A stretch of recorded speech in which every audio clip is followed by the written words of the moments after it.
Okay, I thought I would make a couple more videos before I've gotten to this point, but it's always good to start at this point, so I'm counting down my top five time signatures. So let's go. My first up at number 5 will be it will be a 3/4 measure, because 3/4 is, it's nice, but it's not in the top 3.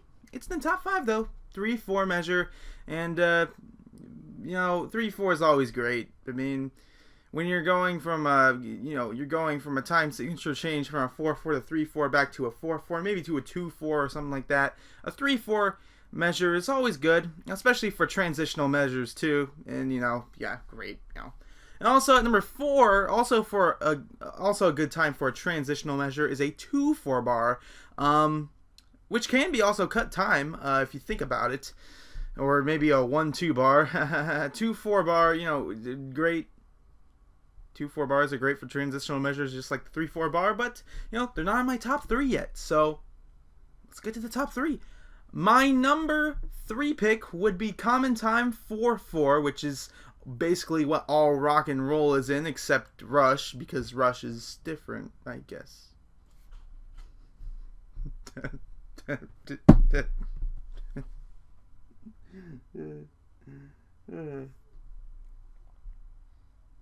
Yeah, so Rush is different, and okay.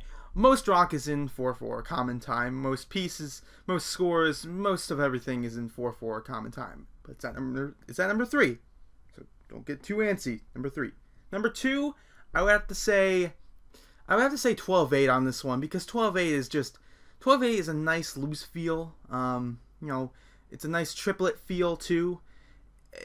I really like it. It's good for warm-ups. It's good for, your nice triplet, loosey-goosey feel, especially on drum set.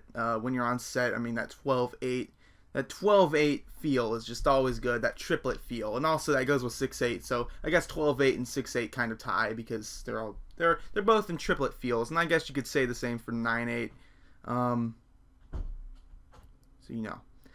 And my number 1 pick would be 7/8, because 7/8 is kind of an odd time for most people, but once you get used to it, it gets really fun. And 7/8, I've gotten used to it in the past, year and a half. 7/8's always great. I had a snare solo in 7/8, an ensemble in 7/8, a couple warm-ups in 7/8. So 7/8's always a fun time signature to play with, and once you get used to it, it's a good time signature once you get used to it. But at first it seems kind of like 1, 2, 3, 4, 5, 6, 7, 1, 2, 3, 4, 5, 6, 7, and it's kind of like, it's really weird. It's really odd feel, but once you get used to it, it's all good, and it's really good for just pieces in general. Just if you do a whole score in 7/8, it's really fun to play with and dabble with these really interesting offbeat time signatures. So yeah, so that was my top 5 time signatures. And also, if you didn't notice, I did not start last week. I said I was going to start last week with my Sunday and Wednesday uploads to the Black Hat Brothers page, but I did not start last week. I'm starting this week, so I'm sorry about that.